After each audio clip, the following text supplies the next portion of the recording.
This is my fish gun.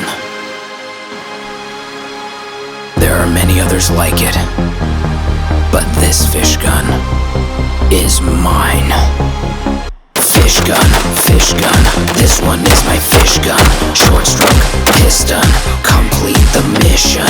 Fish gun, I'm all about my fish gun. Sit here and listen, open up that toilet bowl. Let me check the blowhole, yup, clear, good to go. Side charge, fish mode, target detection. Forward ejection, serve and protection. Gave me a... You're just relaxing. Me, I'm tuna maxing. I won't get caught lacking. My fish gun got me blasted. There's a hungry fish in my bag. Feed it only GI mags. High speed, low drag. Smooth fish, no snag. Papa, when I grow up, you think I could have a fish gun just like you? Well, son, if you work hard, you're a good man. You just might be able to. But until then, let me tell you all about my fish gun. Fish gun, this one is my fish gun. Short stroke, piston, complete the mission. Fish gun, I'm all about my fish gun. Sit here and listen.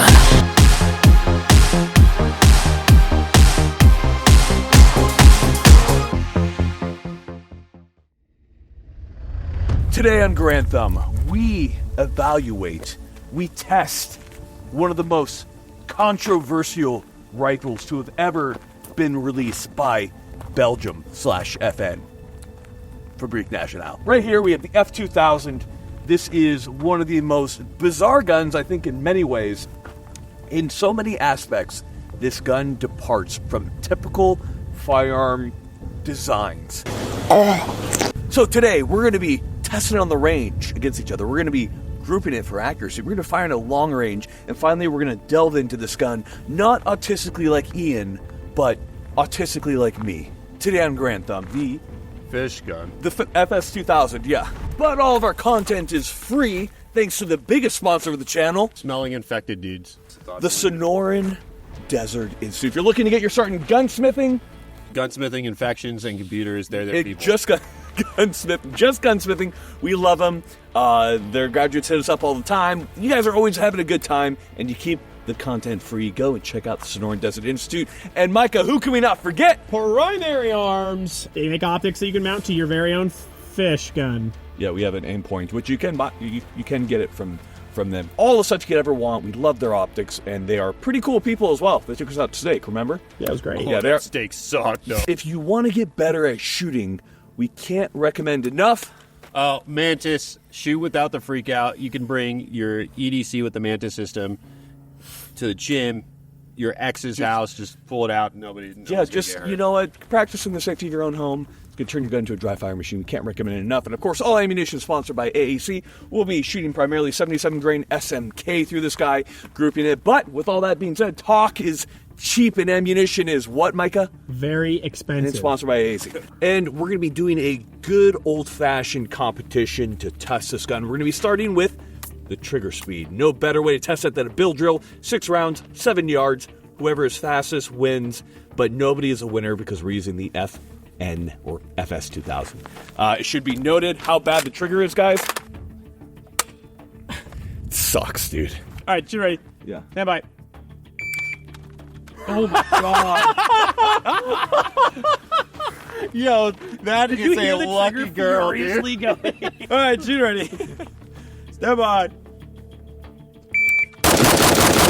Oh, that was good. That was under. That was 145. Really? I should have slowed it down a little bit. I got one Charlie. No, that was pretty good. No, we'll forget about that. Don't do it. I know you guys are gonna do something. We're not gonna touch you with the finger.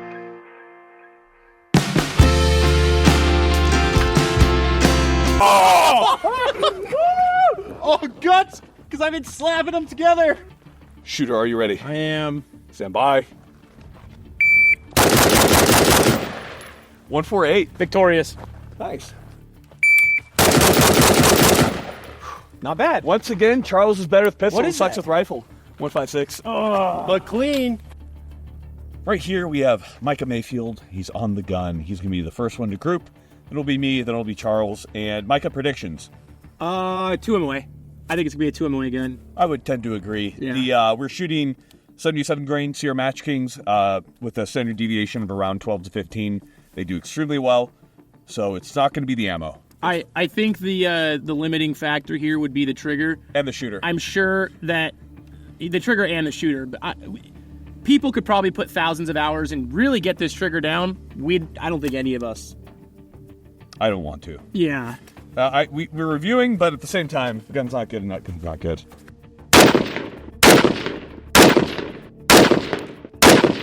One little flyer. I don't think it was me. But honestly, that was better than I thought it was going to do. So these were, all 4 of these were zeroing. All right, so we've measured both these groups. So on mine right here, I fired the first shot, second, third, fourth, and then I had that flyer at the end. So if it wouldn't have been for that flyer, it would have been 0.8, but with that, it's a 1.5. Micah's, same thing, about 1.2 without this little flyer right here, with the flyer of 2.1.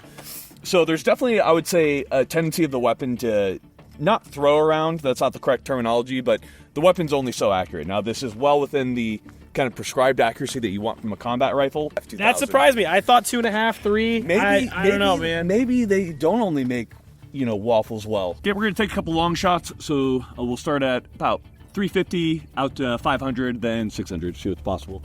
Will you give me a rough spot here, Micah? Yeah, I got you. Yeah, impact. That was easy. Okay, now we got 500, or it's 550 right there. Low. Oh, just low. Impact. Okay, 600. Impact. No, that was pretty easy. You want to try it? Yeah. Yeah. Nice. All right, going to what? 6? Huh? 600.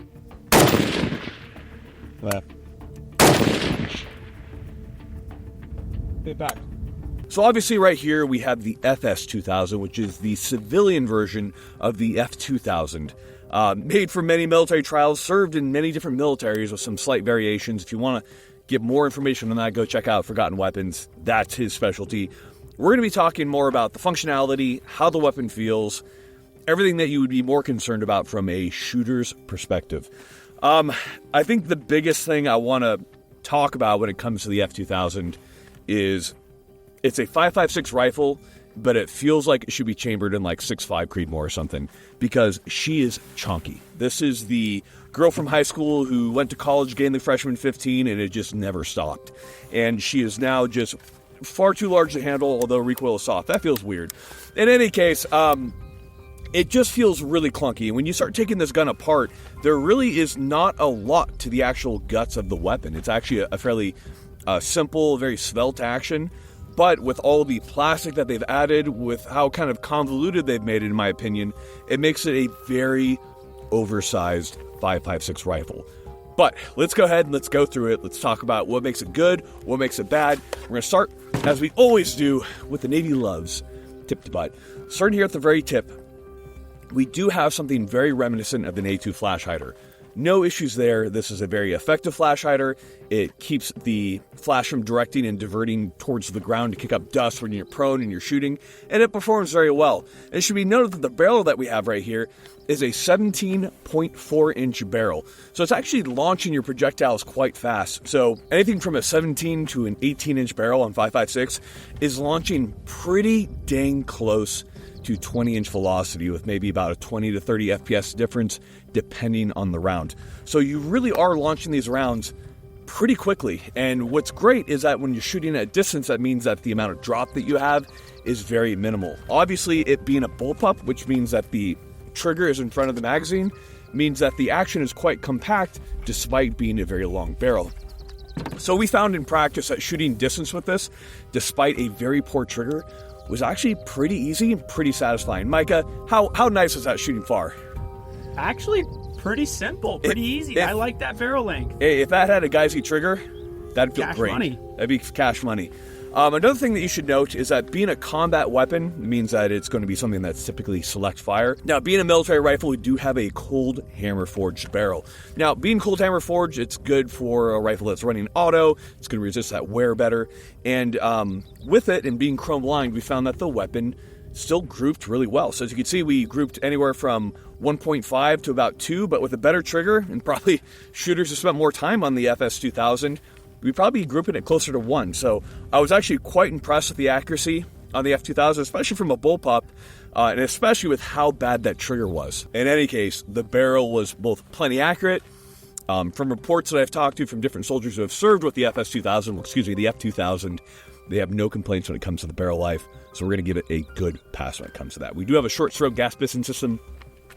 This is pretty standard when it comes to a lot of foreign military rifles, and in my opinion, it actually recoils well. Now, it does feel weird, and that's kind of hard to explain, but there's really a lot going on within the action that I think kind of tends to offset the way the recoil is handling.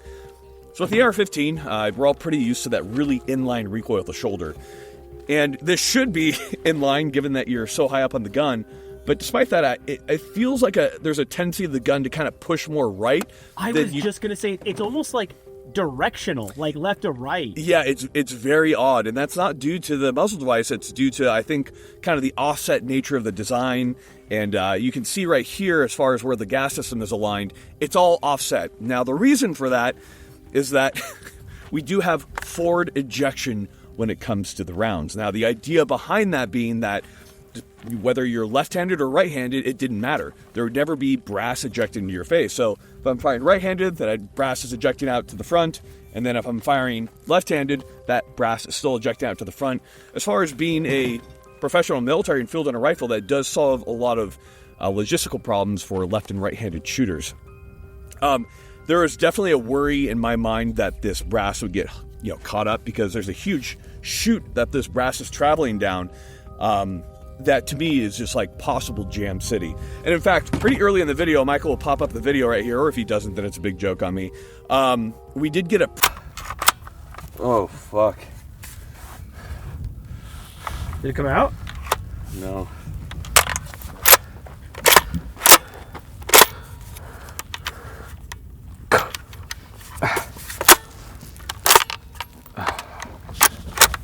Pretty hard jam out, a pretty hard malfunction where a piece of the brass didn't feed into the chute, and it jammed up the gun pretty good. So that is kind of a problem with the weapon as far as the enclosed nature of it, and we'll talk about that right here. When it comes to the F2000 and the FS2000, it was designed to keep dust out. But the joke I made during it was that keeping the dust out also keeps the brass in. So clearing out malfunctions was a little bit more difficult compared to AR-15. So what I mean by the keeping the dust out, that ejection port is far away from the action. You're not going to get dust in it. If you want to check the action to see, if you have a round chambered or clear malfunction, you still have to flip this up right here. What do they call it? Toilet bowl? You have to flip that up. That's keeping dust out. And even the magazine where it inserts, there's a rubber gasket in there that prevents any mud or dust or grime from getting in there. And again, when you fire, there's no bolt hold open. This is actually by design. A lot of weapons do this, where the bolt will still come forward, and the reason is they don't want that action open to the dust, the ice, the rain, all of that goodness. So as far as doing that, it does a very good job. I would say at the cost of being a little too autistic about it, to the extent where they made this gun, in my opinion, overly bulky for what it is. Going from that, I do want to talk a little bit about the forward rail right here. So we are running a forward rail from FN. There are a lot of different rails that were designed. This is the one that we were able to get our hands on. Again, these aren't... You said FN. Up there you told me B&T. B&T what? I asked what that grip... Did I say B&T? I meant to say FNH. Okay. Yeah. So this rail right... Moving forward, we do have... It's on a good way. Right here, we do have a rail on this guy. This one is from FN. It's kind of hard to get a lot of products for the F2000 right now, especially when you're in the States. But there's a lot of different products. I like this one. It's very simple. It's very sturdy. Keeps zero with your lasers and all that. And compared to the typical forward grip that you have on the F2000, this is a lot more ergonomic and a lot more useful, in my opinion. Now, right here, we do have a B&T grip.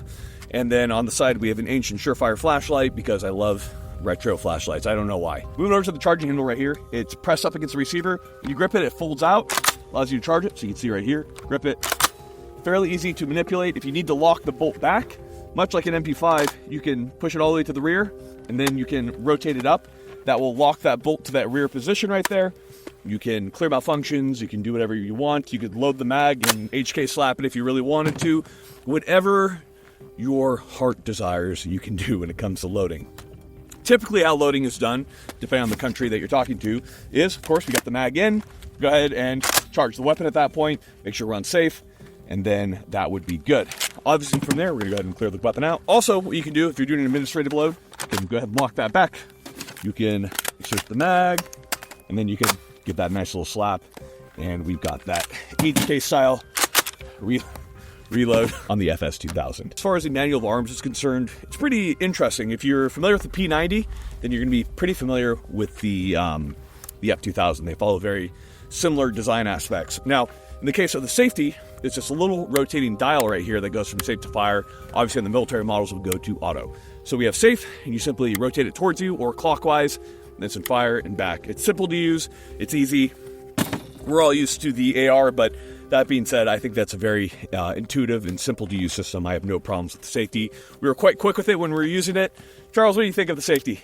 I think it's terrible. Okay, thank you, Charles. From here, we do have the top rail. Obviously, you've seen the F2000 with the awesome integrated sight, but it's actually just a teeny little sight with a huge encasing, and that's kind of evocative of what the entire FS2000 is, which is slim internals with bulky polymer exterior. After we remove that, we do have an optics rail right here. We have a front sight that's removable, and then the rear sight right here can be flipped up as an emergency peep sight. It's not much, it's adjustable, but it's just there in an emergency. No issues with the optics rail, puts it at a good height. We don't have any issues when it comes to that. We do have sling mounting points at the very front right here. Mounting a sling to the sky isn't the easiest. You do have sling mounting points on both sides. There's a lot of different options when it comes to it, but we opted to go slick on this guy. Moving from there, we have a thumb hole right here, and then of course we have our magazine release. So magazine release is right here, and within here we have a rubber gasket. Now we've talked about it a little bit. It is removable, otherwise it's typically kept in. Now when you do have the rubber gasket in, now when you hit the magazine release with the rubber gasket in, it's not going to release that mag because that rubber gasket is going to hold on to it. So you need to push it up, grip it, and pull it out in order to eject your empty magazine. That, of course, can be removed, and then those magazines will fall free, but that's going to be on user preference. We've kept it same as it was from the factory in order to preserve all the autism when it comes to the FS2000. Moving back from here, we have all the action right in here, and we have a lot more material than we really need. We have the butt pad. It is non-slip. It is slightly angled forward. That's exactly what you want. Overall, we have the FS2000. It recoils very oddly, but what's really interesting to me is typically when you're shooting an AR with anything over a 16-inch barrel, it's quite quiet. But with a bullpup, due to the fact that your seat is right up against the action, it actually sounds to the shooter to be quite loud. When you're not on the gun, it sounds pretty quiet because it's 17-inch barrel, so it's expending a lot of that gas. But being up against it, you can really hear that action. It's different compared to a lot of the bullpups that I've even fired. I was surprised at how loud it sounded even with ear pro on, just shooting it. That's probably the most surprising aspect of the FS2000 to me. Otherwise, we have a very accurate, very reliable, and a simple system that works well. It's just very bulky. It's clearly outdated. But if you have an FS2000, I wouldn't be too concerned. I'd definitely be concerned if somebody was good with an FS2000. It's not great, and it's not a bad gun.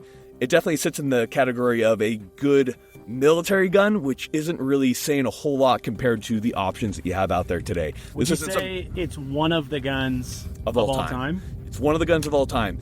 If you had an option between this and a boring BCM AR-15, I would take the BCM AR-15 every time. But this is cool. It looks cool. Do you think it looks cool? It looks all right. Go and train. We love you guys. Hope you guys have enjoyed this review of the FS2000. Tons of great things coming. And as always, we got nothing else for you guys. Final advice for you guys. If you're skinny and you're not fat and you think you're healthy, well, are you working out? Are you eating well? Are you not drinking a bunch? Point is, there's a lot of ways to improve your health. If you are skinny but you're drinking every day, you're probably damaging the liver. So right now, it might seem like it's not a big deal, like our ranch hand is nodding right now because he's 22 and he has no idea what's going to happen further in his life. But at some point, you're going to have kids, and you're going to realize you want to live a long time so you can watch them grow up. So don't do anything that's going to be irreversibly damaging to your body, that's going to make it difficult to enjoy their lives as they grow up, be able to be there for them.